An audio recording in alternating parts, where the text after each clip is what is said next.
When I was a kid, my parents would sometimes bring me down to my aunt and uncle's place to stay for the weekend. Mainly, I'd spend time playing with my two cousins who were around the same age as me. They lived on a small farm with plenty of open space, and we could run around doing pretty much whatever we wanted. If we thought we could get away with it, the three of us would sometimes cross over to the neighboring farm about half a mile away. It had been abandoned for decades, with a scattering of derelict buildings and other structures still standing on the property, just begging to be explored. This was of course a gold mine for three adventurous young boys such as ourselves, especially after my cousins told me stories about the deaths that took place in the house. It was pretty classic fare. Man goes crazy, axe murders his entire family, hangs himself, returns every night as an angry spirit looking for new victims.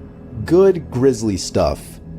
Even at that age, I knew they were probably making it up, or at least embellishing old rumors. But seeing as how the setting lent itself so well to such tales, I allowed myself to buy into it. One afternoon, we decided to play hide and seek.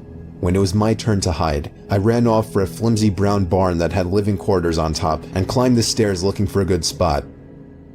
There was still furniture inside, and personal belongings lay scattered across the floor. I maneuvered over broken dishes, tattered clothes, and crumbling books, eventually coming to a small room with a closet. Jackpot. There were even long black dresses still hanging on the rod that I could hide behind. I stepped inside and managed to force shut the folding door. My only illumination was a slit of sunlight that shone through the crack in the door from a nearby window. I crouched down with knees tucked into chest and waited. Some time passed and there was still no sign of my seekers. I waited some more, debating if and when I should give myself up. After nearly an hour, this was starting to get boring. My head drooped. I awoke with a jerk. It was pitch black. Drowsy and confused, I forgot for a minute where I was or what I had been doing. As it came back to me, the realization that it was now nighttime and that I had been abandoned here filled me with sinking dread in the pit of my stomach.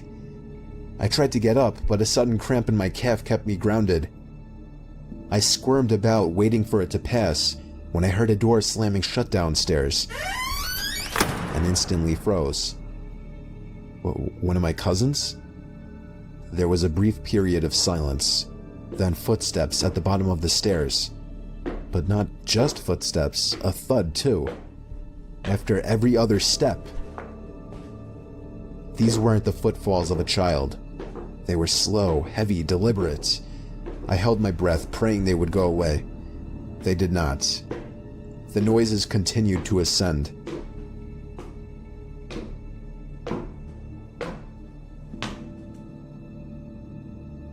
After another moment of silence, the walking resumed. This time along with a steady scraping sound, like something heavy being dragged across the floorboards. The footsteps made their way through the debris and wandered aimlessly through the various rooms. I thought I could smell something faintly putrid. The constant scrape sent cold shivers coursing down my arms and back. My worst fears were realized when the steps reached the bedroom doorway. They got closer and closer and finally stopped directly in front of the closet door. I couldn't see a thing. After an agonizing pause, they continued on over to the other side of the room and out the doorway again. They faded away down the hallway. I waited for what seemed like an eternity. There were no more sounds now, and I was trying to build up enough courage to open the door and flee. 3 things happened simultaneously just then. I was bombarded with a smell I can only describe as fresh roadkill. I heard raspy breathing behind me in the dark closet, and I felt hot breath against the nape of my neck. That was enough for me to hurtle myself out from the confines of that nightmare space, relying on memory and scant moonlight to navigate through the darkened house. All the while, I heard footsteps chasing behind me, closing in with terrifying speed. It was a clumsy, torturous escape full of trips and bumps and blind stumbling. I never looked back.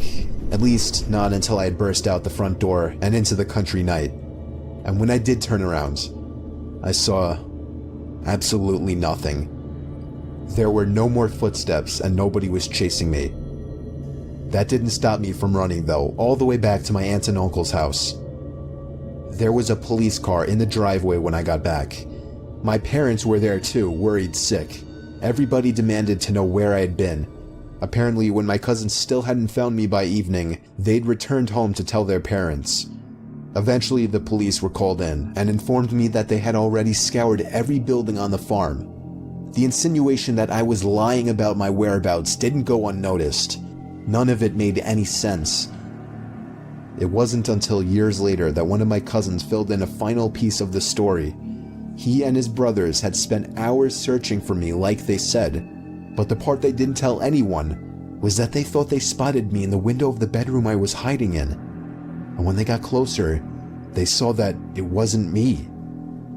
A young boy neither of them recognized was smiling and waving down at them and gesturing for them to come upstairs. That's when they ran back home. All of this while I slept in the closet.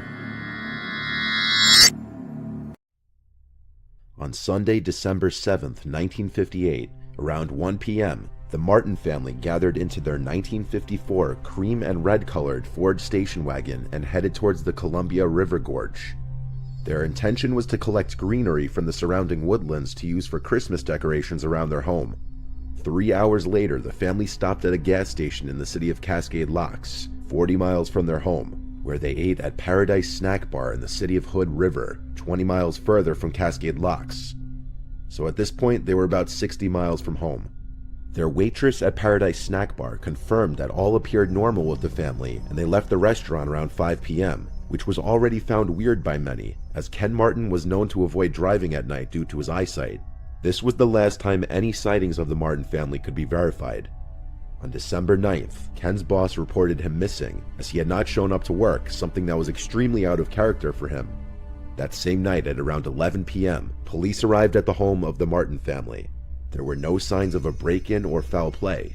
There were dishes still in the sink, and a load of clothing was still in the washing machine, and a Santa Claus outfit from a Christmas party was even still laid out on a bed. Wherever the Martins had gone, they clearly intended to come back. Within days, their disappearance was all over the papers, and as many as 5 different police agencies all launched separate investigations to find the family. Police were able to verify that the family stopped at the gas station and the restaurant, but after that, they were at a loss for where the family could have gone. During the course of the initial search, the police found an abandoned white Chevy near Cascade Locks, which was from Los Angeles and had been reported stolen by its owner. This led police to search for 2 ex-convicts, Roy Light and Lester Price. There was some suspicion that the two may have been involved in the disappearance of the Martins, as the owner of the Paradise Snack Bar told the police that they were at the restaurant at the same time as the Martin family, leaving shortly after the Martins, but without substantial proof to connect them to the disappearance. They were never questioned. Strangely, days after their disappearance, police would continue to get calls reporting sightings of the Martins from all over the area. Several alleged witnesses claimed to see the Martins or people matching their description in other parts of Oregon, Iowa, and even Montana, but none of these sightings could be verified.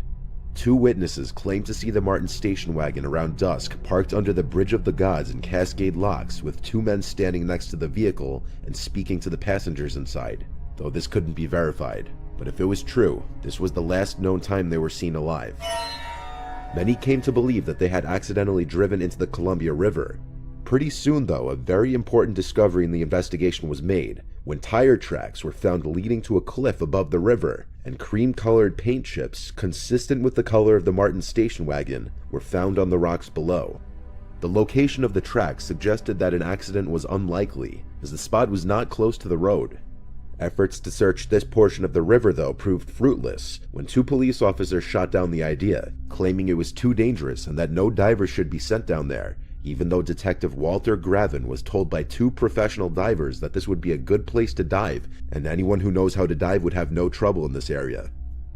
In the early morning of May 2nd, 1959, a fisherman and his wife reported something strange floating downstream near the Bonneville Dam in the Columbia River Gorge near Portland, Oregon. To them, it appeared to be 2 bodies, and unfortunately they were right. The following day, one of the bodies was found on the north bank of the Columbia River, and the next morning, the second body was recovered. They belonged to Susan and Virginia Martin, ages 11 and 13. Though the official cause of death for both girls was determined to be drowning, a technician reportedly spotted what he believed to be bullet wounds in each of their heads and informed Dr. Waterman, the medical examiner. In his report, however, Waterman stated that no such injuries were found.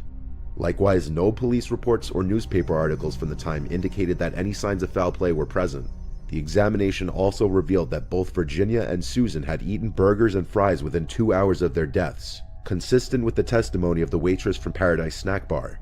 Dr. Waterman claimed to have received several threatening phone calls after the bodies had been discovered. Each time, the voice of what sounded like a young man warned Dr. Waterman that he would be harmed should any of the other missing Martins be identified. But there was actually one surviving member of the Martin family, Donald Martin. Donald had a strained relationship with his family due to him possibly being gay and having been caught with a man in the home by his parents. He never came out to aid in the search for his parents and sisters, claiming that his Aunt Charlotte had encouraged him to stay put in New York. However, Charlotte refuted this claim, stating that she didn't understand why Donald hadn't traveled to Oregon to help look for his family. Donald also didn't attend the memorial services for either of his sisters, claiming to have gotten the dates mixed up. As the only surviving family member, Donald was the sole beneficiary of the Martin estate, totaling around $36,000 at the time. 4 years earlier, Donald had been fired from his job at the Meyer and Frank, a department store in Portland. He had been fired for stealing over $2,000 worth of merchandise. One theory suggests that Donald had some involvement in the disappearance of his family, not just because of his poor relationship with his family. No, there was something much worse that came up. A .38 automatic pistol covered in blood was discovered under a rock near Cascade Locks in January 1959. A single spent bullet was found in the chamber of the gun. Bizarrely, the weapon was never processed as evidence and was later cleaned and returned to the man who found it. When investigators traced the gun's serial number, they learned it was one of the items Donald Martin was accused of stealing from Meyer and Frank back in 1954. Despite this, Donald was never outwardly accused of having any involvement in the disappearances. To this day, Ken, Barbara, and Barbie Martin's bodies remain unfound, along with their vehicle.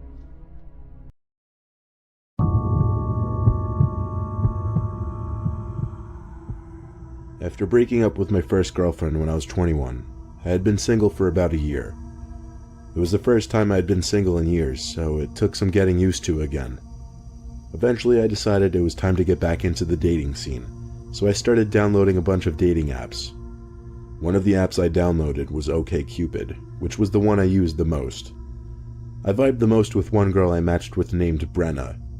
Based on her interests and biography, she was into a lot of things I was into. She was a very pretty, light-skinned black girl. We had talked for a while and agreed that I would pick her up at her place to go out and get food. I pulled up to her house on the west side of town at 6:30. It was about 10 minutes after sunset, so it was really getting dark. I texted Brenna, and she took a while to answer. I sat in my car actually staring at the conversation for a while, waiting for the texting bubble to come up. When it finally did, she responded saying, "Hey, sorry about that. My brother's gonna meet you outside. He's being really annoying and protective." I showed her how upset I was and how much I didn't want to have to meet her brother, but she just kept saying, "Sorry, he's forcing me." I saw the front door of the house I was parked in front of open, and a guy came out walking over to the driveway while looking at my car. I got out to go over and meet him, realizing he towered over me. Another thing I quickly noted was his skin was significantly more dark than Brenna's, to the point that they wouldn't even seem related at all. He shook my hand and introduced himself as Will. There didn't seem to be anything off-putting about him at first glance, and he seemed friendly enough. He started going on about how he just wanted to make sure a trustworthy, stand-up guy was about to take out his sister. We talked for a little, and he seemed normal enough, I guess. He finally asked me to come inside to meet Brenna. He led me into the house and shut the door behind me. He told me to wait right there in the living room while he went upstairs to get Brenna. As he went upstairs, I looked into the living room to realize there were two men sitting on the couch, both giving me a certain kind of look I just didn't like. I said what's up to them. One of them just slightly nodded his head, but just barely. Will from upstairs called down that he's trying to find Brenna, which was odd. I turned to look at the room adjacent to the living room, which was the dining room. To my surprise, there was another man sitting at the dining room table, also staring at me. Instinctively, I stepped back and reached for the doorknob without even turning my back to the three men. One of them screamed, "Grab him," as they saw me reach for the door. At that point, I flung the door open and ran to my car.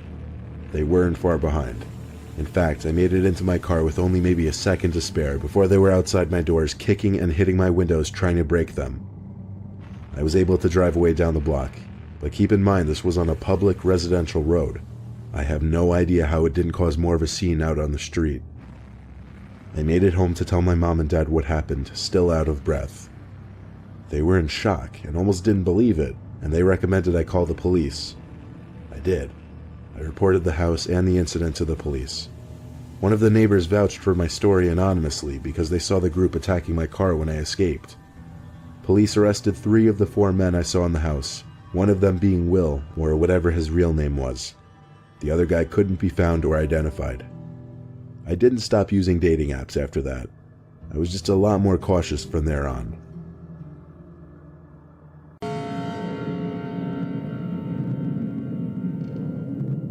It was an ordinary evening like any other.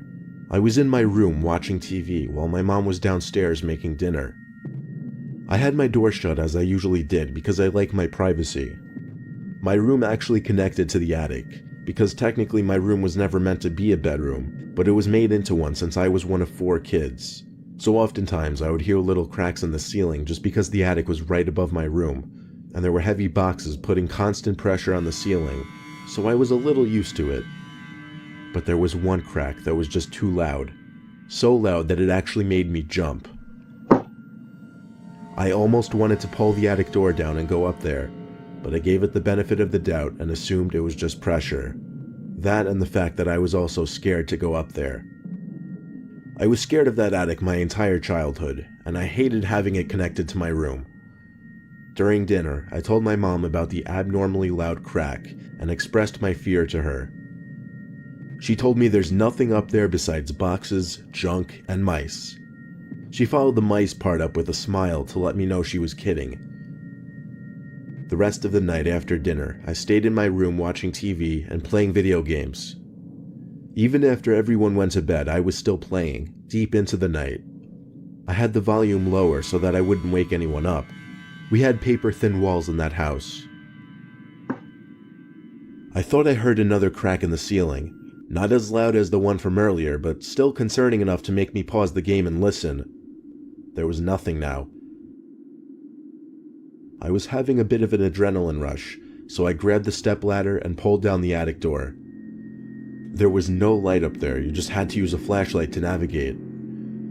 I didn't go in though, I just peeked my head in through the opening. There was nothing I could see except piles on top of piles of boxes, so it seemed like it really was just the weight of one of the boxes putting pressure in the ceiling. I planned on telling my mom that we should check it out the next day. I was a bit relieved as I went back to playing video games. I turned the game off about an hour later and finally decided to go to sleep. After a while though, I started to hear something from above me. It wasn't the regular cracks I was used to hearing. These were more like thumps. They were constant and moving.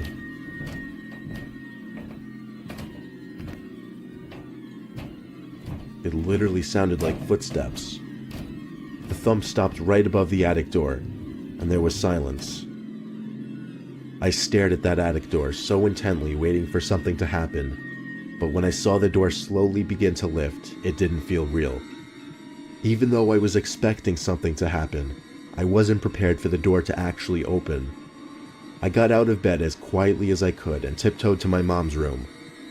When I explained, she nudged me to stay in her room as she left to get my brothers. After a minute of waiting in silence, I heard a commotion from my room. It was my 2 older brothers yelling aggressively, and my mom screaming at them to come here. Apparently whoever was in the attic was gone though, because both of my brothers went up there and didn't find anyone. My mom also heard the noises in the attic, but didn't know what to think of it until I came and told her about the door opening. I didn't hear any noises anymore after that day, except for the usual occasional cracks in the ceiling.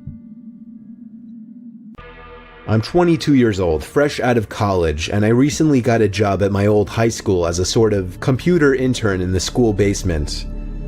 The basement of the school is very messy and disorganized, but there is a small 3-person office that's actually very nice down there. It has 3 nice big desks, 2 mini fridges, a flat screen TV mounted on the wall, and oh so satisfying air conditioning, a luxury the students and teachers cannot enjoy in the school. And of course all the school servers and other computery stuff. I got the job because 3 of my old computer teachers flat out adored me. I could actually consider them as real friends, not just teacher figures, so they all helped tremendously in landing me this job. It's been great, until something that happened a few weeks ago. My 2 co-workers that shared the office with me, Dave and Gary, weren't in the office at the time. They were upstairs working on papers or whatever. I was eating my sandwich during my lunch break when I got a phone call from one of the women in the front office telling me the school was on lockdown and that somebody, possibly armed, had entered the school.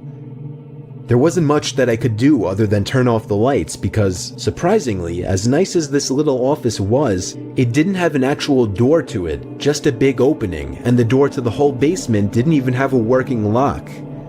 For my own safety, I did turn off all the lights in the office and my computer screen. I kept my phone on the desk, texting both Gary and Dave, but they wouldn't respond.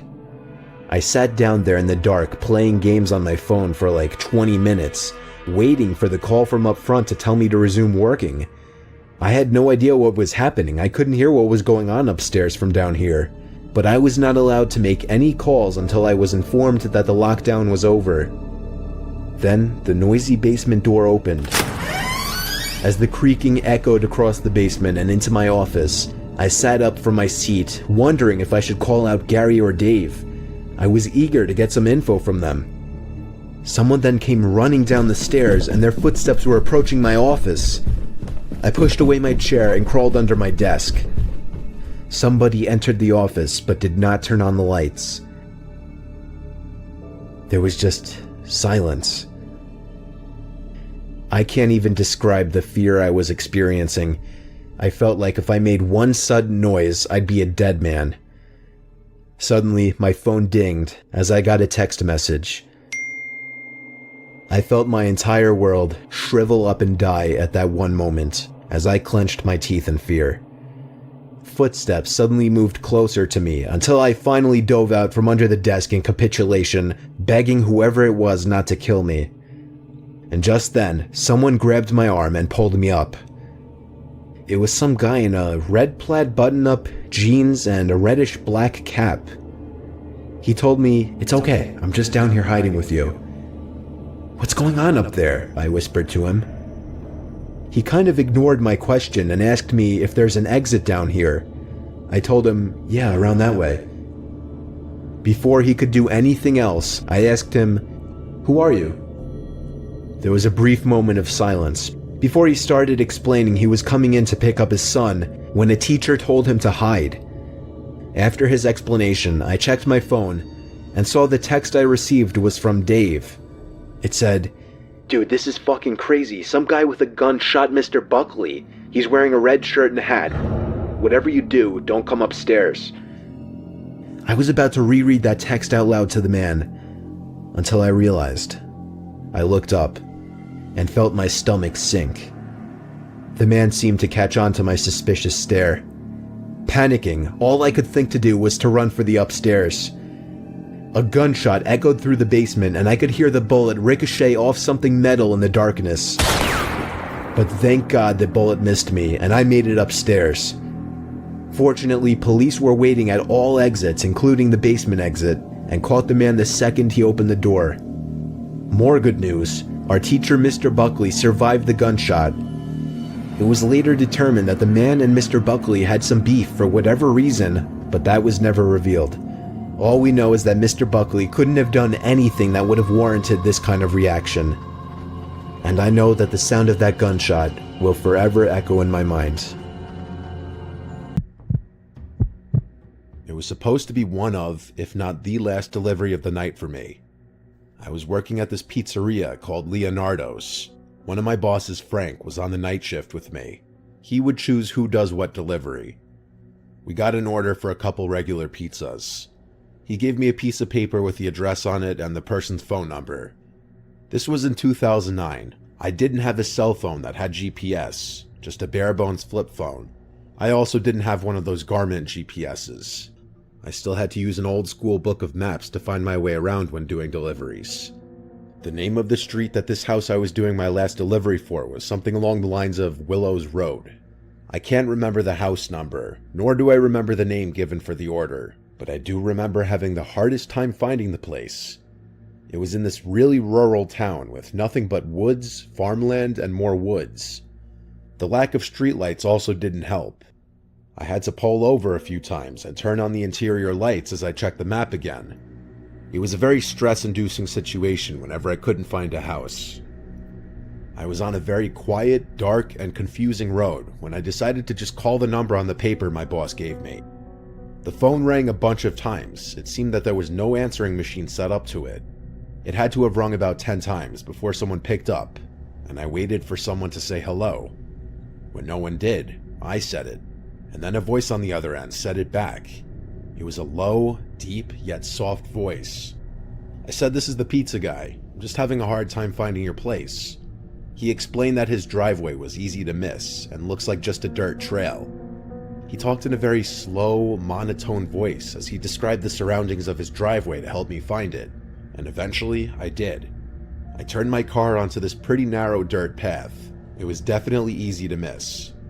It took about 30 seconds of me driving slowly and carefully up it until I saw this small, one-story house come into view. There was a faint orange glow from inside the house that could be seen through one of the windows. I parked my car next to the only other vehicle in sight, this jalopy of a pickup truck. I grabbed the 2 pizzas from the passenger seat and walked to the front door of the house. I looked for a doorbell, couldn't find one, so I knocked on the door. I heard muffled music from inside the house. Then I heard footsteps approaching the door, stop, and then after maybe 10 seconds, the door cracked open, and I saw a quarter of someone's face. I literally could just see one of their eyes peeking out at me. I nervously said, "Hey, you ordered the pizza, right?" The guy said, "Oh yes, the pizza." I recognized the voice from the phone call from before. There was a weird pause.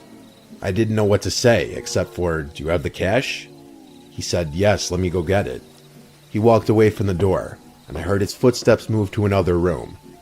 There was super old music from like the 1930s playing, making the setting just extra creepy and weird, if it weren't creepy enough already. Then the door started slowly inching open on its own, revealing more and more of this dimly lit room. Everything about the interior of this place seemed super old. There were metal sheets on the floor, presumably covering holes in the floor. The couch looked like it was from a different century. Hell, all of the furniture did. And the music was coming from a vintage-looking record player, one of those with the big horn-like thing at top. That's all I could see at first from just sneaking a nosy peek inside the place. But what really was off-putting was the smell. It smelled like death in there. I waited respectfully for the guy to come back with the money, from wherever he went. When enough time passed that I felt like it was getting weird, I knocked on the open door, took a peek inside, and said, "Sir?" The man's voice came from another room, saying, "Yes, would you mind coming into the kitchen, please?" My coworkers and bosses always advised against stepping into anyone's house if you didn't have to. That advice seemed especially relevant for this circumstance. I heard what the man said, but I still responded, "Can you repeat that?" He repeated, "Can you come to the kitchen, please?" I stepped inside, and I honestly felt like my feet were going to crash through the floor. The place was so old that the floor actually caved in a bit as I stepped around. The house was very linear. I looked to the right and saw the entrance to the kitchen, where his voice was coming from. I looked to the left, and there was a narrow hallway which had a bunch of doors on the right side. At the end of the hallway, there was this guy with his back to me, slowly dancing in the creepiest way imaginable. The man was feeling himself. I don't mean he felt confident. I mean he was literally feeling his body as he moved in this really off-putting way. In any other circumstance, I would laugh, but I was downright disturbed of what kind of house I'd just walked into. I turned away and looked to the kitchen, still holding these 2 pizza boxes. I took a few steps toward the kitchen before I even noticed the person peering around the edge of the wall separating the kitchen from the living room. It was that man's face again, still only showing like a quarter of his face. Just one of his eyes, creepily peering at me. The only thoughts I had in this moment were what the fuck, and should I just leave? I repeated what I said at the front door moments ago, asking him again if he has the cash. The man didn't respond. He started to just giggle, or I don't even know what I'd call it, because the laugh was so deep in pitch, but it was so subtle and soft. Then he called out Randall in a startlingly loud voice, much louder and more commanding in tone than his previous soft-spoken monotone voice. I was at my limit of how much weirdness I could take. I turned around and started walking back to the front door, and as I took a look down the hallway as I was about to walk outside, I noticed that guy who was dancing seconds ago was now simply just standing there, looking back at me. I left through the front door and closed it behind me. I hurried back to the car, for some reason still holding the pizzas. I threw the pizza boxes in the passenger seat and got back in the car as quickly as possible.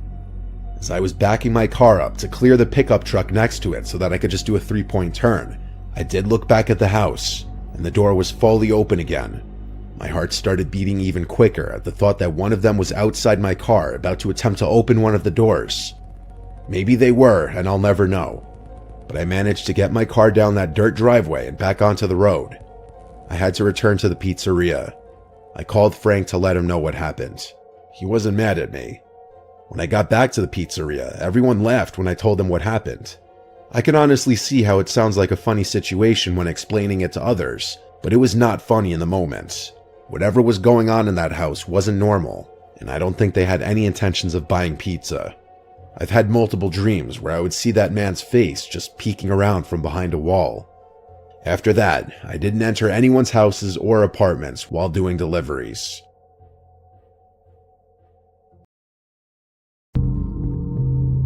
I wouldn't call myself a very active person, but I do enjoy working out and running every now and then, to stay in somewhat good shape.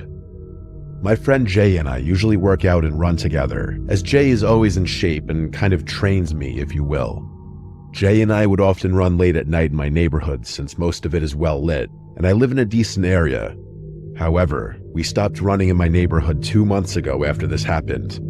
The way my neighborhood is laid out is that there's a main road that connects to separate roads branching off, but ultimately they all connect back to the main road, which leads to a dirt path extending into local farms and larger properties. This is important to understand the situation Jay and I were in. One night, we decided to run from my house onto a path that goes through the woods to one of the roads that branches off from the main road in my neighborhood. We planned to use that road to reconnect to the main road, then continue running to the dirt path before heading back to my house using the main road. I know it sounds confusing, but we took this unusual route to maximize the miles we could run, as our usual path, just running on the main road and back, was getting too easy for us. The run started as usual, with Jay and me running from my house to the path, talking about high school drama as we ran. However, we soon began to hear footsteps behind us. At first, we didn't think much of it since the path we were running on was frequently used, and we often saw other runners or people using it to cross from one area to another in the neighborhood. But as we continued, the footsteps remained behind us, mirroring our speed. When we picked up the pace and ran quickly, the footsteps followed suit. When we slowed down to a jog or walk for a moment, so did they. At this point, Jay and I were obviously a bit nervous and freaked out, but we were almost to the well-lit road. When we finally exited the path onto the road, we looked back and saw no one behind us. We both exchanged the same what the f*** look and decided it was probably just another runner trying to keep their distance from us.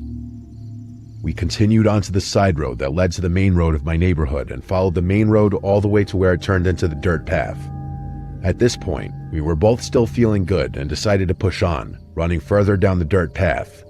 However, unlike the main road, this path had no streetlights and was lined with trees, creating an ominous atmosphere at night. Jay and I ran about a mile down this road before deciding to turn back. As we turned, I caught a glimpse of a dark figure quickly darting into the trees on the left side of the road. This immediately reminded me of the footsteps from earlier, and I began to feel noticeably uneasy. I told Jay that I had seen a figure jump into the trees along the path that we needed to take back. He dismissed it, saying I was just being paranoid and seeing things because of how far we'd run. I almost believed him and started doubting myself, so we began making our way back to my house. We ran past the spot where I had seen the figure with no issues, but just as we were about to reach the main road again, we heard rustling about 20 feet behind us in the trees.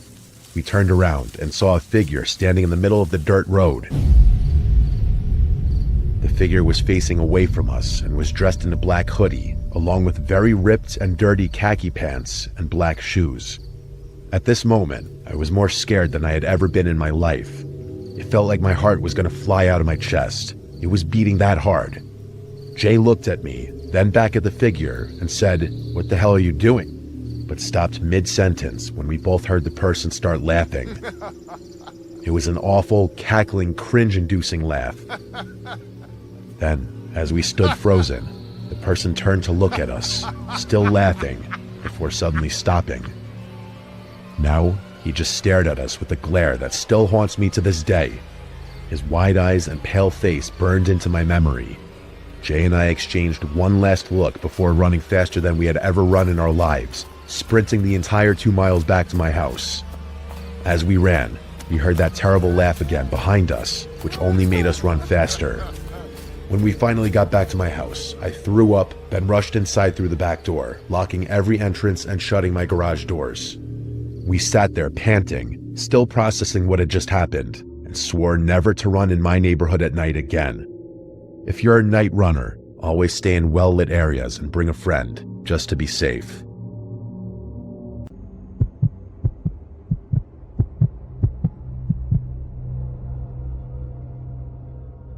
When I was 8, I rode my bike every day after school. I lived on a quiet street with small houses and big trees. I learned every crack in the sidewalk. I learned where the mailman stopped. One house I liked was down the block. I had to ride near the corner of the block to get a view of the yard. There was a long driveway and a wide lawn. An older man stood in that driveway most afternoons. He'd always wear a hat, and he'd stand where the driveway met the sidewalk and look down the street. When I rode by, he would say hi. He never came onto the sidewalk. He never stepped off his driveway. He would call out and wave and then go back to watching his yard. I always waved back. My mother told me to never cross the street by myself, so I never crossed to actually speak to the man face to face, and the man knew that. He would call to me from his place and ask about school. He would ask about my bike. He asked if I liked the bell on my new red bike. I even remember once he told me a joke about a cat that made me laugh. We talked for weeks like that. The conversations were short. They were always from his driveway to the curb. He seemed to know small things about me without me saying them. For example, the fact that I had a little brother, or my dad got a new car. I never told him these things. I thought maybe he had seen us from down the block or something, like he was just a neighbor who watched the street. One day I got a brand new bike. It was red with a shiny bell like I mentioned before. I rode down the block slow and he called out, "Nice bike." He asked if I wanted to race to the corner. I told him no because my mom would be angry. He smiled and said one day. After that, we talked about small things. He told me about a bird that liked his fence, and then about a rule about never stepping on a certain stone. Then he told me a story about a dog that would always bring a slipper back. He sounded like someone who had time to watch small things. I started looking for him when I was on my bike. Some afternoons he was there and sometimes he wasn't. Then one week, he stopped coming out. I rode down the block past the house and no one stood there. The curtains in the front window were closed. I slowed down and looked at the driveway, and it was kind of weird not seeing the man there. I wanted to ask my mother if I could cross the street. She said no. She said the road was not for unsupervised kids. Anyway, a few days later, I saw a woman in the backyard of that house. I had never seen anyone in that yard before. I had to ride around the corner to see her. She had her hair tied back, and she held a watering can, so I had to assume she was watering flowers back there. I stopped my bike down the street so she would not see me too close. I wanted to call across the road like I always did, but I didn't. I don't know if I was too shy or scared of what my mother would say if I was staying out too late. The woman didn't seem to notice me any more than I noticed her, though. A few days later, I rode by again, and the woman was on the back porch. She had a mug in her hands. I sat on my bike and watched for a bit. Then she opened a small side door and went around the house. I pedaled slowly to the corner and waited where the sidewalk curved. I looked down the block just to ensure my mom wasn't outside. Then I decided I would quickly cross the street. I pushed my pedals and crossed like my life depended on it. The house looked bigger from up close. The driveway was long and sloped down to the road. I felt like I was not allowed to be there. I stopped at the end of the driveway near the back gate. The woman heard me. She turned and saw a small boy with a red bike standing at the gate. She looked surprised, but not angry. She came to the gate and opened it, and she asked what I was doing back there. I told her about the man on the driveway and that he would used to say hi when I would bike past. I told her he knew my name and that he said he would race me one day. She wiped her hands on her dress like she had been working, and then said the man I described sounded like her husband. I smiled, thinking she would say he went on a trip or he's inside and she'll go get him, but she didn't smile. She said he had died the year before. She said he died in his chair. His name was Harold. I felt a cold space open in my chest. I asked her if she had a picture. I wanted to see him. She went inside and returned with a small frame. The photograph showed a man with the same hat and the same broad smile. He actually bore a resemblance to the man I'd always seen. Then the woman said the photo was new, taken only a couple of years ago. She said her husband had a scar across his cheek since he was young. I looked at the photo close, and the man in the picture had a thin, pale scar from ear to mouth. I remembered the man on the driveway. He had no scar. He had a round, plain face and smooth skin. The hat matched and the smile matched, but the scar did not. I told her I once saw a mark on the man's face, but I thought he rubbed his cheek once. She said that that scar had been there for a long time, but that he'd hide it under stubble sometimes. She said again that her husband had died and that no one else lived in the house. She said she had moved back last summer to take care of the garden, and that she's never seen or heard anyone standing in the driveway. I honestly started to get kind of scared at this point. I thanked her and backed down the driveway. I didn't look back into the yard again. I rode home slow and put the bike in the garage. The bike ride back was kind of like how when you almost get into a car accident, you'll drive home the rest of the way in silence with the radio off.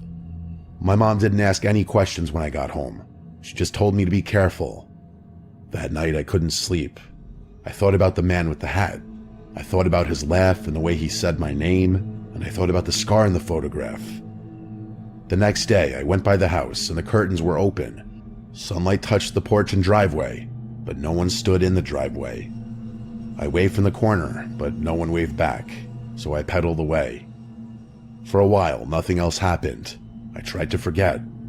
I made new routes on my bike. I talked with kids on other blocks. Weeks passed. Then one night, I woke up and heard my name. It sounded like someone outside the house near my window. The voice was familiar. It said my name like the man across the street used to say it. I sat up fast and my head started spinning. Over the light sound of raindrops outside, I knew for a fact I was hearing my name being repeatedly called. I shouted for my mother and then threw the covers over myself, hiding. She came in a hurry and sat by the bed. I told her about the voice outside my window. She rubbed my back and told me it was the wind. To make me feel better, she went to the window and lifted the blinds. She said there wasn't anyone out there, so I went over to check myself. There was a light rain outside, but other than that, my mom was right. My father got up and checked the locks to the windows and doors. He looked outside with a flashlight, which made me feel better. They said there was no one out there. When I insisted I heard a voice, they said perhaps the most typical thing a parent would say to a scared child, that I dreamed it. The next morning my throat hurt from shouting the night before. I told my friends at school, and they laughed at me for implying I believed in ghosts. One friend dared me to stand in the driveway of that house at night and call his name. I did not take that dare. Days passed and nothing happened, so I moved on. The years went on and the street changed. Houses sold and the woman's house stood empty for a little while. I once saw movers taking boxes out. Later on, new people were painting the front. The long driveway was still there, but it had new cars. I rode past and did not look for a man in a hat. I got older. I learned other routes. I learned the names of new neighbors and their dogs, and eventually, at the age of 18, I moved out for college. I never moved back to that house because my parents sold it while I was in college. but the memory of that man sits like a small stone in my chest. I wonder why I didn't ask the woman for more pictures or go back to press her for more details. I guess in that moment, I was scared to wonder if I'd been talking to a ghost. I didn't cross that street again for a long time. I told the story to 1 or 2 people later in life, and they even asked why I didn't go back and ask that woman more, or why I didn't tell the woman everything I remembered. Maybe they were right. Maybe I should have been braver. Maybe I should have asked more questions about the scar or to see a wedding photo. But I was 8, I wasn't really thinking that way. A few years ago, I drove down the block just for the hell of it. A child was riding a bike near the corner. The driveway was empty. For a moment, I wanted to stop. I wanted to ask if anyone had stood there and said hi. I wanted to know if anyone else had heard a voice in the rain. I wanted a small answer that would close the gap. But I didn't stop, I just kept driving. The memory stays as it was, and I try my best to suppress it these days.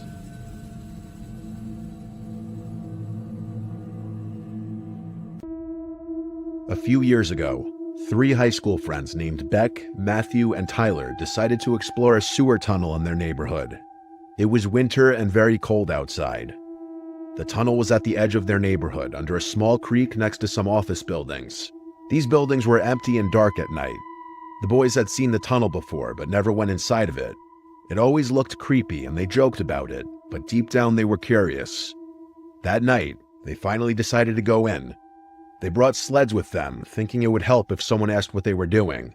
They knew they weren't allowed to be there, but they wanted to do something exciting. Just as they pulled into the parking lot, a police car showed up. A police officer got out and asked what they were doing there. Someone had apparently seen them on the security camera. Tyler quickly said that they were just going sledding. The officer looked at them for a moment, then told them to leave. So they left, but only for a little while. After driving around for about 30 minutes, they came back.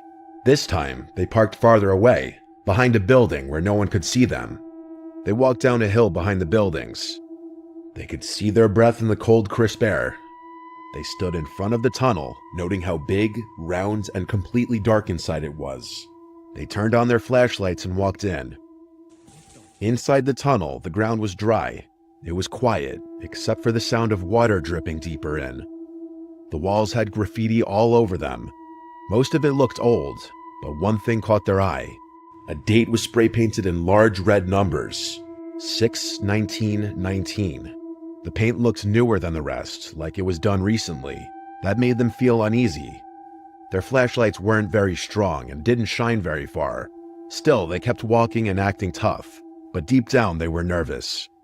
The farther they went, the colder it got. The temperature was dropping fast. Even though they were underground, they could still see their breath. The walls looked like they had ice on them. Big icicles hung down from the ceiling. Some were huge and sharp. Suddenly, a loud cracking sound echoing from further down the tunnel sends the group fleeing in fear. The sound resembled something heavy hitting stone. It wasn't any of them. The sound came from deeper inside the tunnel, too far to see. They tripped, slid, and bumped into each other as they rushed to get out. When they got outside, they were shaking and breathing hard. That's when Beck noticed his phone was missing. He had dropped it while they were running. Tyler and Matthew told him to forget about it. They didn't want to go back in, but Beck didn't listen. He grabbed his flashlight and started walking toward the tunnel again. The others followed, but they didn't want to. The tunnel felt different this time. It felt even darker. The air felt heavy and strange, like something was wrong. Their flashlights didn't work as well, and the silence was even worse than before. It felt like something was watching them. I feel like my pocket got like a little emptier over here. Like somewhere over here. Matthew, go over here this way. No, dude, that's where we fucking heard the noise. Shit, dude. Do I have to go back there? You're going first, bro. We're not leading the way.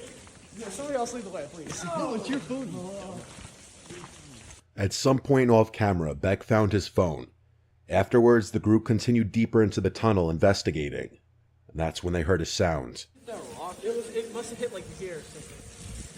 What was it? Do you remember? A loud scream came from deeper in the tunnel. It echoed off the walls and felt like it was getting closer. They didn't wait. They turned and ran as fast as they could. This time, no one talked, no one looked back. They just ran. They got to the car, jumped in, and drove away without stopping.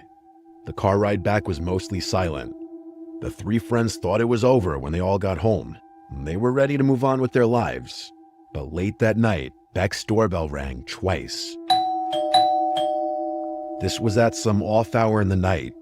When Beck's dad went to answer the door, nobody was there. This of course begs the question, were the boys followed home that night? Or was it simply a very unfortunately timed ding-dong ditch? That remains a mystery. The night left more questions than answers for the three friends, but they all heard the noises and of course got it on video. Perhaps it was something they weren't meant to stumble upon.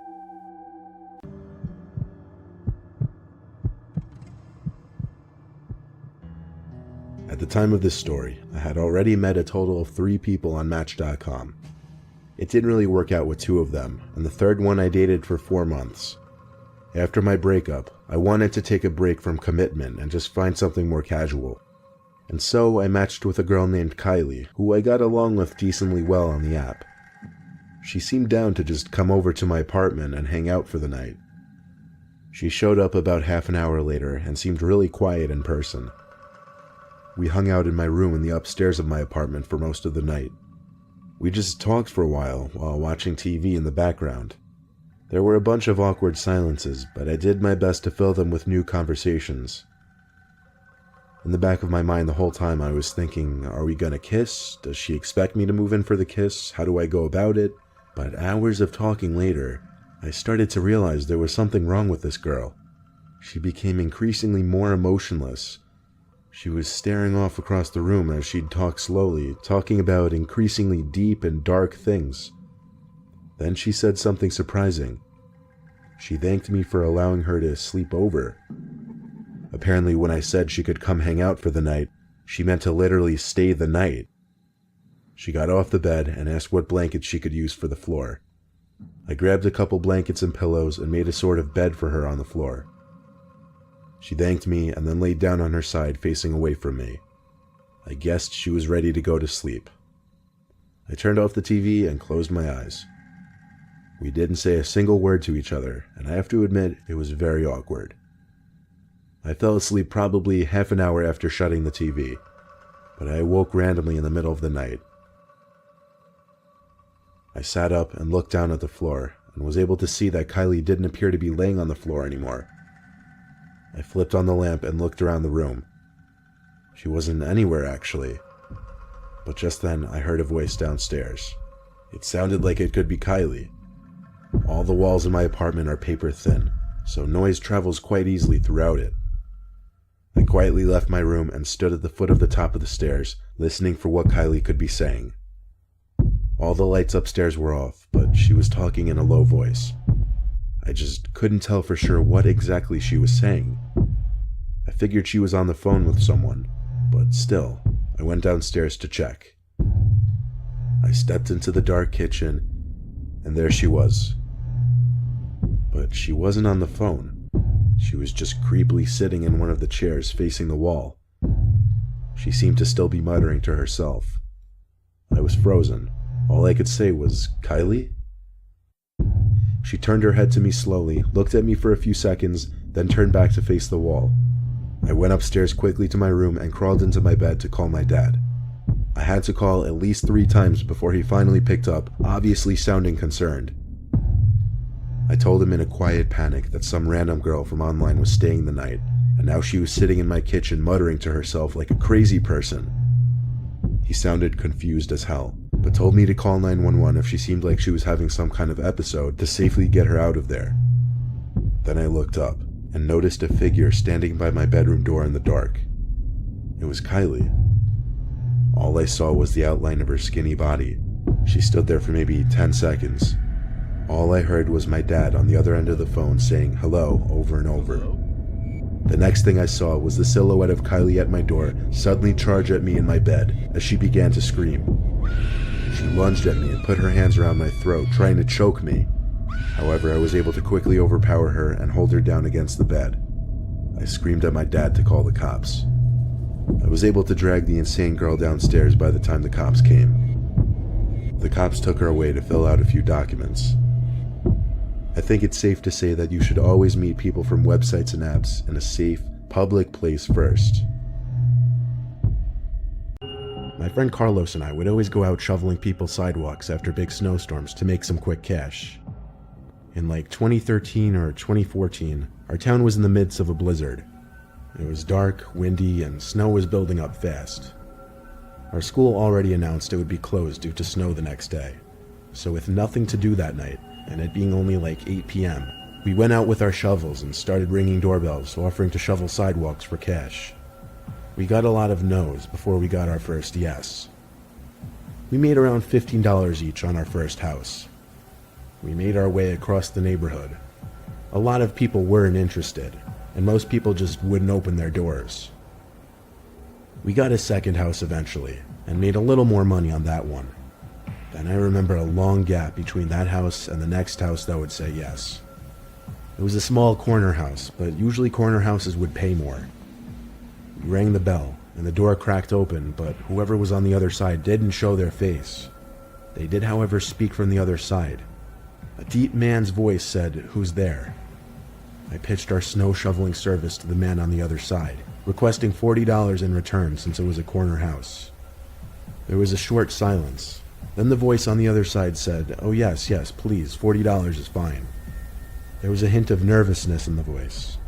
I said all right, and then the door shut. I didn't see the man's face at all. I turned to Carlos and said that was weird, but we started the shoveling. I started from the front porch down the walkway to the driveway. Carlos worked on the sidewalks. I couldn't help but stare at the house every once in a while, and at one point when I turned to a window as I was throwing the snow from my shovel onto the ground, I saw who I assumed to be the homeowner. He was standing at one of the windows, watching me.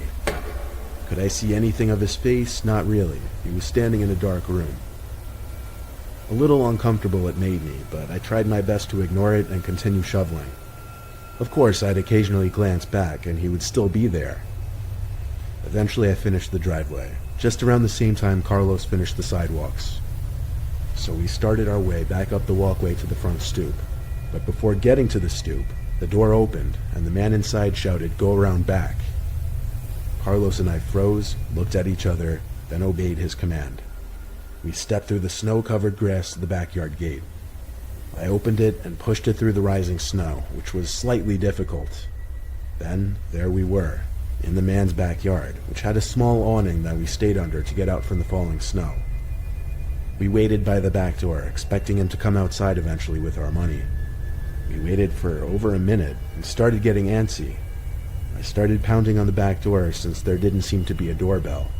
Then there was the sound of a window being rotated open, followed by the man's voice again, saying, "Come inside." Carlos and I looked at each other again, and then I led the way in through the back door. All the lights in this house were turned off. It was actually so hard to see anything, really. "Hello?" I said. I heard a man's voice from another room call, "I'm counting your money on the table." It seemed he was inside the kitchen, which was connected by a small door through the room we entered from. We walked closer to the kitchen, which appeared to be lit up through the window only by the streetlights standing on the side of the house. I stood at the doorway, intending on looking through the crack of the door to see where the guy was standing in the kitchen, but I couldn't see through the crack because it was blocked by him. The man was standing on the other side of the door, looking through the crack. I turned and pretended I didn't see him. I made up some bull, like telling Carlos we forgot something outside. We left the house, and the man didn't say a word. As soon as we got outside, we grabbed our shovels and sprinted away from there. All of our hard work shoveling that house was for nothing. We got back to my backyard, put the shovels away, and went inside to warm up and rest for a little bit. Carlos and I chilled for a little bit, then it was time for him to go. He went out the back to get his shovel, but he came back inside, concerned, telling me to come take a look at something. There was an extra, fresh set of boot marks in the snow. You may ask how we knew. That's because one set trailed from the gate to the back door to the shed in the corner of our backyard. Carlos hurried back inside, and we told my mom. We live in a very poor, relatively unsafe neighborhood, so my mom was quick to believe us and get 911 on the phone. Police showed up relatively quickly considering the horrible driving conditions, and they went to investigate the shed. Carlos, my mom, and I watched through the back window as the police pulled out a man from the shed. He had a matching shirt from what I could see through the window back when we were shoveling that property. It was undoubtedly the house owner. He later admitted to police that he was going to attempt to break into the house when we all went to sleep. Why, however, he never answered. Police also said he was very intoxicated when he admitted this, which made me think, what on earth was he going to do to us in that kitchen if we didn't leave his house?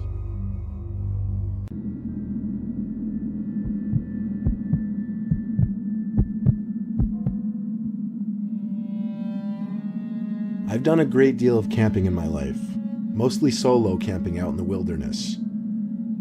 Everyone who takes the hobby as seriously as me knows the potential dangers that come along with it. However, there was one thing that happened on a camping trip that I never anticipated. I was in my tent, which sat next to a small, flowing river. My campfire was breathing its last breaths, and I was already laying in my sleeping bag trying to sleep. I started to hear something circling around my tent. At first, it started as big, heavy branches snapping in the distance. Then it turned to closer steps on the forest floor surrounding my tent. I ruled it out as being a bear or a larger animal because the footsteps didn't seem heavy enough. Plus, the fire would more often than not draw such animals away. To be safe, I still stayed inside the tent to refrain from making any noise. But the steps just kept circling around my tent. Finally, I called out, "Hello?" The steps didn't stop. Now I sat up, ready to take a quick look outside. I unzipped the tent and crawled outside. I still heard the footsteps, but now it seemed whatever was making the footsteps was being more cautious about moving around so loudly. I looked out into the darkness of the forest in the direction the steps were coming from, and very briefly I saw a light. Not just any kind of light, though. It was undeniably a phone screen. It turned off as quickly as it came on. Now I knew there was a person out there circling my campsite. I had already called to them and they didn't respond to me, so that was a very bad sign. Despite my experience in camping and wilderness, I'd never been stalked by a human before, and I wasn't comfortable there anymore. I have a license to carry a sidearm, however, and I always bring it with me when I go camping. I felt it was an appropriate time to pull that out from my bag. I started to pack my things as fast as possible. I can't begin to explain how scared I was as I packed up my sleeping bag and tent. I found myself turning around every few seconds to make sure someone wasn't sneaking up on me. Maybe I wouldn't have been so scared if the footsteps around my camp didn't keep going. When everything was packed, I didn't try to hide the fact that I was sprinting back to my car, which wasn't parked far away. I threw my stuff in the back seat and hopped in, locking the door first thing. I turned the car on, and as I put it in drive, the car started to wobble and shake, and I heard a terrible scraping noise. I stopped the car. A low tire pressure alert came on for all 4 tires, and I knew then that all 4 tires had been slashed by somebody. I couldn't possibly move that car without destroying my wheels, so I sat there in a pitch-black forest with the only light being from my headlights. I was afraid to look outside in any direction, for someone could be hidden, watching from any possible direction. I sat there for a few seconds with my whole body shaking. I finally grabbed my phone to call the police. At the same time, I looked in the rearview mirror, and I saw someone standing at the trunk of my car. My heart was in my stomach at this point. I don't know how I didn't scream. I took a deep breath, grabbed the handgun sitting in the passenger seat, opened the door, and stepped out with aggression. I aimed the gun at the person standing at the back of my car, who raised his hands in the air. I screamed at him as loud and aggressively as I could to get the fuck away from my car. I wasn't bluffing, I was ready to shoot him. He backed away into the woods, and once I couldn't see him anymore, I got back in my car and called the police. I told them to come to the dirt parking area for the particular park I was camping in. They said a state trooper would be en route. I called my towing company in the meantime while waiting for the trooper to arrive, all while my body was still shaking and I was still cautiously checking my surroundings. I never appreciated seeing a police car more than when the trooper pulled into the small dirt lot with his lights on, and I finally felt safe to get out from my car. The tow truck came 20 minutes later, and my car was towed to a repair shop. I slept in my car overnight, and first thing in the morning, my tires were replaced. This never stopped me from continuing camping. My older brother and I used to love to play out in the snow. We live by the woods. I'm not giving my town or state or any other details of our location though. One night our parents let us go outside to play in the blizzard. We figured playing hide and seek would be fun since the footprints in the snow would create a new factor in the game. So I was the one hiding first. We were playing in the woods with flashlights. I turned mine off once I found a place to hide, just to not give away my location. I ducked down in the deep snow between two big trees. I tried covering my tracks in the snow, but I couldn't possibly get all of them. I saw my brother's flashlight in the distance, coming in my direction. He was definitely going to find me, so I ran in the dark deeper into the woods. I definitely lost him because I didn't see his light anymore, or maybe he turned it off. Also, we knew these woods, and I knew which direction I was going. I wasn't going to get lost. Eventually, as I kept walking though, I found another trail of footprints. They seemed like they were left there only a few minutes ago, so I started following them, expecting to find a deer at the end. As the footprints became more fresh, however, I started to realize they were boot prints, not animal footprints. This also meant I was getting closer to whoever just left these boot prints. I was thinking at first that it was my brother. Maybe he ran past me without me hearing it. I only thought that because I didn't see how or why anyone else would be out here in the middle of a blizzard. With my lights still on, I noticed something black sticking out of this big pile of snow, which seemed to sit right next to the boot marks. I stopped and examined it, and brushed some of the snow off the object. I brushed enough snow off to realize it was a big black garbage bag. This didn't look good. I already smelled something foul in there. Garbage? That's what I was hoping for.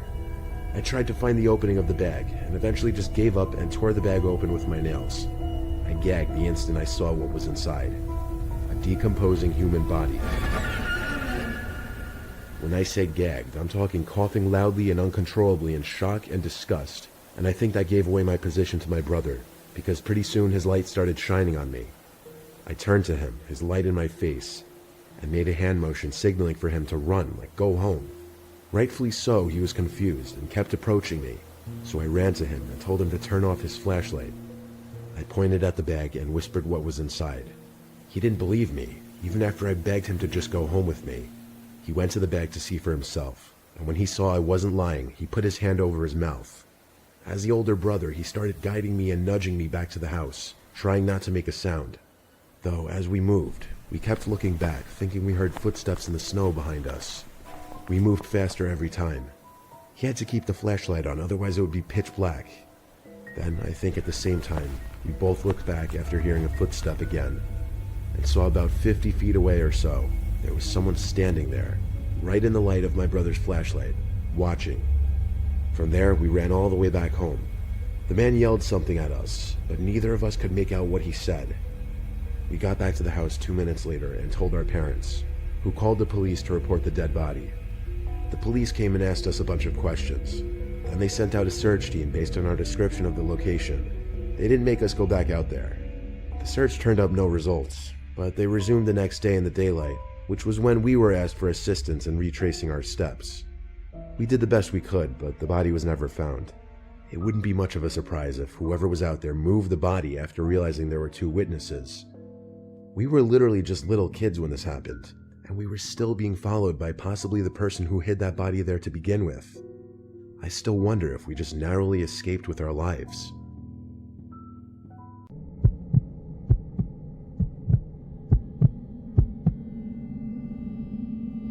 When I was younger, my family rented a beach house for a weekend one summer. The house rental was cut extremely short, and this is why. It was our first day there. We went to the beach and then went out to eat for dinner. The sand dunes were very hilly near the house, and that night, my brother Joey and I came up with the idea of sand sledding down the hills. We found a couple big cardboard boxes in one of the closets in the house, so we cut pieces off the boxes to use as sleds. Our parents didn't mind us going out in the dark as long as we wouldn't stray too far away from the house. We found what seemed to be the tallest part of the sandhill and started riding down the pieces of cardboard box as if they were sleds. It worked pretty well, actually. When Joey made it to the bottom, I'd say his third or fourth time, he called up to me, "Tyler, what is that?" I didn't see what he meant, so I slid down the hill again and looked at what he was pointing at. It was something in the ocean. It was this black object sticking out from the water. The moon's reflection on the ocean was just enough to see this object, but not know what it is. It looked like something was definitely floating in the water, though. We were a little freaked out and were too scared to go closer and look at what it was, so we walked a little further down the beach to look for a different hill. We found one that wasn't as tall, but it was still near enough to the house. My brother slid down the hill first. I stood at the top watching. I looked out to the ocean again, and I saw that black object in the water again. It's as if we didn't even move, or as if it followed us.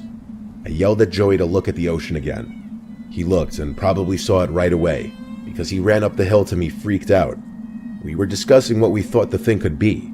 Maybe we didn't move as much as we thought we did. We stared at the object for a while, and we could see it was bopping around a bit. We looked down the beach at the house we were staying at. It wasn't too far away, so we decided to get a closer look at this floating object. We thought maybe it was a dead animal floating in the water. We couldn't have been more wrong. As we got maybe halfway to the water, the black object floating around bopping in the water started to rise, and we realized it wasn't floating at all. A person's body was revealed as they stood up at a towering height, arms now flat at their sides. It was a person's head this whole time. We ran to the house and slammed the door behind us, yelling to our parents. Our parents seemed confident that there was no threat from someone going for a night swim, though, even after we said they were following us in the water. Our dad went out to the backyard deck with the lights on and looked around the beach, and when he didn't see anyone, he told us we had nothing to worry about. It wasn't until later that night that we heard our mom scream from the living room as Joey and I were in the room we were sharing. We jumped out of our beds to rush outside and see what it was. As we entered the living room, our dad yelled at us to go back to our room, but we didn't listen right away. They were looking at something outside. We walked over to see what it was they were staring at. Close enough to see him, a naked, smiling man on the backyard deck, waving. My dad then physically moved us back into our bedroom and told us not to come out. We heard everything, as our dad was screaming threats of calling the police at the man. Then there was a loud bang from the glass of the back door, accompanied with the sound of our mom screaming. Our dad yelled at our mom to go stay with the kids. She came into the room and tried to comfort us, while we heard our dad calling 911, all while hearing periodic bangs on the glass. Our dad is not a big guy, and he's far from a fighter, so the chances of him going outside to confront that man himself were slim to none unless it was absolutely necessary. This went on for a few minutes before the bangs stopped and our dad seemed calmer. A bunch of police cars came to the house. There were more police officers in the house than I can remember counting. My brother and I were asked to describe what we saw on the beach to help tie the whole story together. Our parents to this day tell us that the most likely explanation was a child predator on drugs. It was a very sick and disturbing thing for our entire family to go through. In fact, 12 years later, it's still cringy and disturbing to think back on. And yes, the obvious answer to the obvious question, did we leave after that encounter? Yes, we did. And our parents got their money back. We ended up staying at a nearby resort so as not to waste the weekend. But obviously, we were all a bit shaken up after that.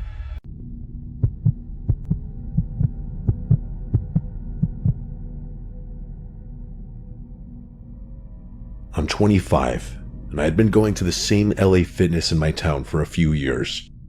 I usually went after work around 6 in the evening. After a while, you start recognizing the regulars, even if you never talk to them. About 6 months ago, I started noticing a guy I hadn't seen before.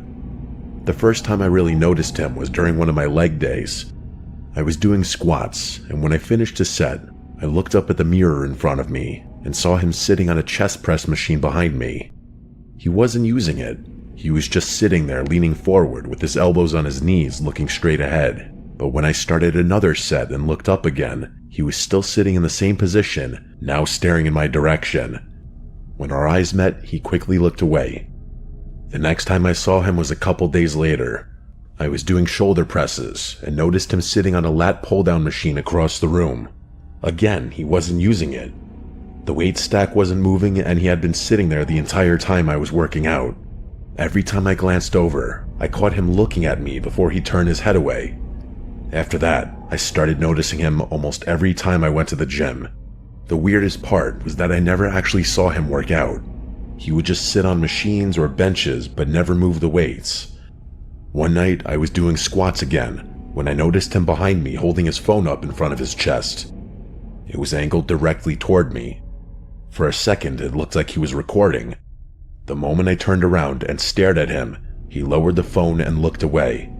That was when I started feeling genuinely uncomfortable. Over the next week, I kept seeing him. Sometimes he'd be sitting near the dumbbells, sometimes on a machine across the room, but no matter where I was in the gym, he always seemed to have a clear view of me. One night, I went to refill my water bottle, and when I turned the corner toward the fountain, he was suddenly standing there only a few feet away. It startled me because I had never seen him that close before. He looked down the moment he realized I noticed him, and he quietly walked past me without saying anything. After that, I decided to change my routine. Instead of going around 6 like I usually did, I started going around 9 at night. The gym is a lot quieter then, and I figured if he had a normal schedule, he probably wouldn't be there. The first night I tried it, I walked in and scanned the room right away. He wasn't there.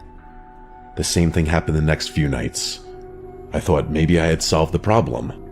Then one weekend, my friends and I went out to a bar downtown. It was crowded and loud like most places on a Saturday night. And there he was. I turned around while we were standing near the back of the room and saw the guy sitting alone at a small table near the wall. It took me a second to realize it was the same guy from the gym. He was wearing a dark jacket and a baseball hat pulled low over his face. When I noticed him, he was staring directly at me. The second he realized I had seen him, he looked down at his drink. Over the next 20 minutes, I caught him looking at me several more times. Each time he'd quickly look away. Eventually, I leaned toward my friends and said I wanted to go somewhere else. We left and walked a few blocks to another bar. I didn't see him again that night, but the whole thing stayed in my mind. The scariest moment happened 2 weeks later. There's a nature preserve near my house with a long trail I sometimes run during the day. It was a cloudy afternoon when I started my run on the dirt path that leads deeper into the preserve. About 10 minutes in, I noticed someone jogging behind me. At first, it didn't seem unusual, but after a minute, I realized the distance between us wasn't changing at all. He stayed the exact same distance behind me the entire time. I slightly increased my pace, and within seconds, I heard his footsteps speed up too. I sped up again, and he did the same thing. When I glanced back briefly, I saw a man wearing a hat with his head down jogging behind me. His build looked exactly like the guy from the gym. That's when the adrenaline kicked in. I knew there was a small dirt exit path up to a nearby street if you took a sharp left ahead. I started running faster and faster until I was almost sprinting. His footsteps got louder behind me. When I turned onto the narrow dirt path leading up to the street, I heard him break into a full sprint too. I ran as fast as I possibly could. When I reached the street, I started screaming for help. A man who had been standing in his driveway across the road immediately looked over. The second the guy behind me saw someone else, he stopped at the edge of the trail. I turned and saw him hesitate for a moment before turning around and running back into the woods. The man from the driveway came over to check on me while I tried to catch my breath. By the time I looked back toward the trail, the guy was completely gone. I never saw him at the gym again after that day. A few weeks later, I canceled my membership and joined a gym across town. This experience definitely made me a whole lot more paranoid in public settings, as far as paying attention to who's watching me. I once took a trek on the Appalachian Trail in Pennsylvania, which is the longest hiking-only trail in the world. I went it alone just for fun. I went late in the fall though, so it was cold and there weren't many other people hiking. In fact, I think I only ran into like 2 other people going the opposite way. The part of the trail I was on was in thick forest, and it was definitely a scenic walk. The trail ran alongside a small river, and nothing could be heard but the sound of the flowing river and the early morning birds chirping. It was time for me to sit down and take a break, so I found a big rock sitting aside the river and sat down on it. I took a sip of my Gatorade, and then I could swear I was hearing a baby's cries coming from the distance. It was coming from further down the trail in the direction I was walking, Of course, I had to get up and follow the sound of it, because of that off chance that a baby was stranded in the woods alone. As I walked further down the trail, though, it seemed like the baby's cries stayed the same distance away. This went on for like half a minute of walking fast before I gave up, and assumed it was somebody with a baby walking down the trail. I sat down on another rock I found on the side of the trail by the river. Eventually the crying seemed to just stop. Like it didn't fade away really, it just stopped abruptly. I sat on that rock for 5 minutes, just taking in the nature and taking a few videos on my phone. That's when I heard footsteps approaching nearby. Expecting to see another hiker walking the trail, I saw some frantic-looking woman hurrying over to me. She came so fast and so close that it actually scared me. She stopped uncomfortably close to my face and started screaming at me, "Have you seen my baby?" I calmly told her I heard a baby crying not too long ago, and told her to follow me. We walked quickly down the trail in the direction I was chasing the sounds of the baby earlier. I looked back every few seconds to make sure she was keeping up with me. Eventually I summed up the nerve to ask her how on earth she lost her baby, but she didn't answer. So I turned around again and stopped when I saw she was gone. And the weird thing, she was right on my tail just 10 seconds ago. I screamed out for her a few times, but the only sounds around me were the sounds of the birds chirping and the river. I figured even if she trailed off away from me, I would at least still be able to see her in the distance. I stood there for a long time deciding what to do next. Just move on with my life and continue the trail, or walk back and try to find this woman. I did one more quick 180-degree scan of the area we just came from, and what I saw next may not sound very disturbing, but it was disturbing to me in that very spot. I saw the woman standing across the river, arms hanging lifelessly at her sides, and she was looking at me, not saying anything, not moving a muscle, blank expression, just standing like a statue watching me. I had made up my decision right there, and that was to move the hell on with my life right there. I walked as fast as I could away from there until my calves hurt from walking so fast for so long. Eventually I made it back to my car after looping around another trail. I cut the hike short after what happened. I was truly unsettled by it and even started to question my sanity. Like, did that actually even happen? It seemed so unreal, and yet at the same time, it felt real in the sense that I lived it. I just want to know if anyone else who hiked the Appalachian Trail had any kind of freakish experiences like this.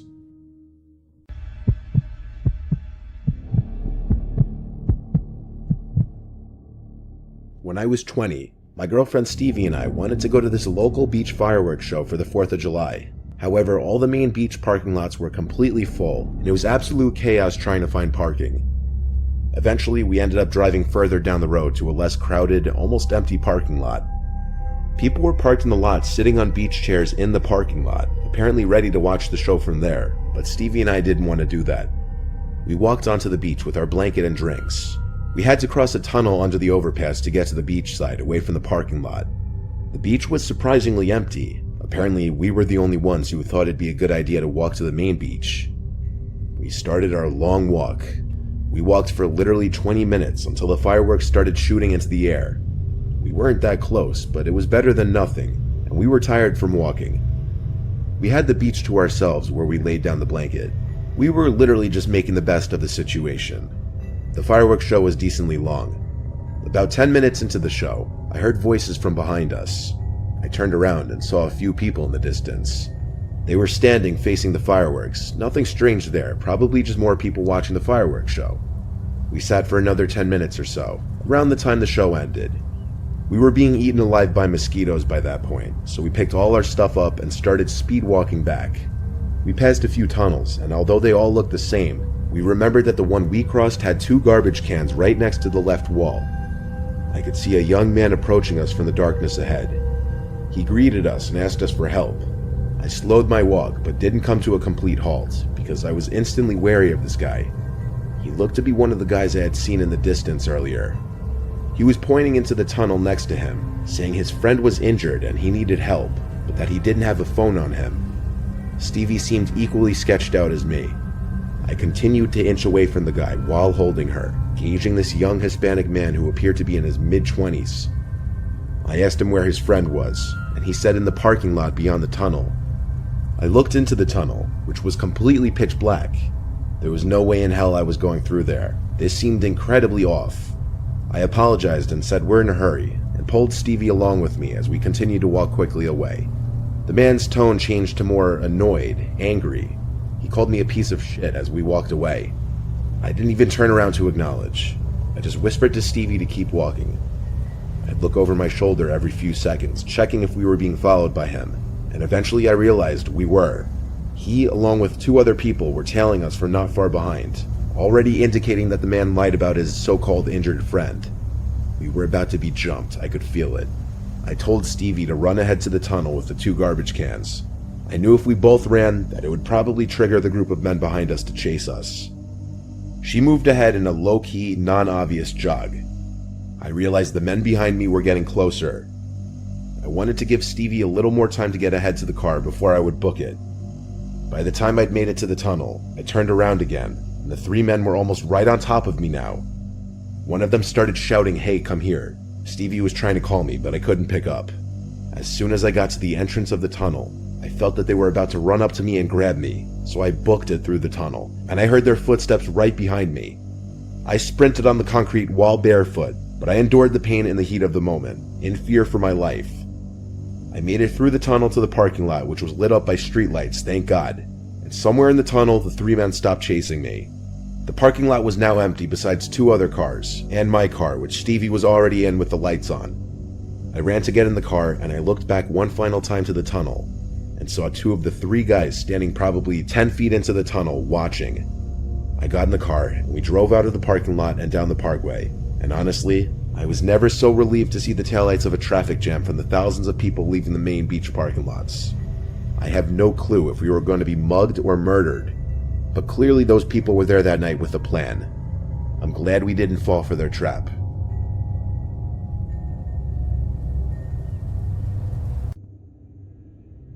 Our school had this door that led down to a half stairway to some weird dark hallway. A lot of students knew about it, but nobody really knew what was down there. The door only seemed to be open during fire drills, in which just about every door in the building is opened. My friend Kyle and I were particularly interested in finding out what was down there. I'll admit I was a pretty bad student in my first 2 years of high school, and I got into a lot of trouble, so Kyle and I planning to venture down there during a fire drill wasn't one of our dumbest ideas. We had 3 classes together out of 8, so our chances of being in the same class during a fire drill was pretty decent, and luckily it happened during study hall. So as the alarm rang, Kyle and I ran to one of the bathrooms, which already had its door wedged open with a door stopper. We hid in one of the stalls until all the commotion in the hall was gone and everyone was outside. Then, getting down those stairs was a piece of cake. There was a very dim light hanging from the ceiling. It gave off just enough light to see a doorway that led to another half flight of stairs, this one to complete darkness. We looked for a light switch but couldn't find one. We used the screens on our phones as light to navigate the dark. We found a door that had a "Do Not Enter" sign on it. Of course, what did we do? We opened the door, struggling at that nonetheless. It felt like it was 1,000 pounds, and it scraped along the floor as if it had fallen off its hinges. When we managed to get it open, we found just a small, square room, maybe 100 square feet. The room wasn't silent though. There was a little clicking sound, kind of like a metallic dinging. It was coming from a vent in the corner. We had to see what it could be. Maybe an animal or something. But as we went closer, we started to hear grunting and groaning type noises. Kyle dared me to hover the screen over the vent to see what was inside. I really wanted to know what was in there, so I did. I pressed the screen of my phone up to the vents and got on my knees. Now I could hear breathing. I pressed my ear up against the vents and immediately felt something grab onto my ear. I screamed in a panic, and Kyle quickly came and pulled the hand off my ear. I jumped away from the vent first of all, and saw a hand reaching through it. Kyle and I ran out of there, shutting the "Do Not Enter" door behind us and running back upstairs to the bathroom. The next day, Kyle and I went to talk to the janitor, Tom. He was one of the janitors who didn't really give a crap about his job. He didn't even seem angry about us going down there. He just asked what we were doing. We explained what happened and asked if there was somebody working in the vents. He said nobody had been in that room for years, nor was there any way into that vent down there. Kyle and I looked at each other, and I knew his heart sank just like mine did, as we both stood there wondering, who was in that vent down there that day?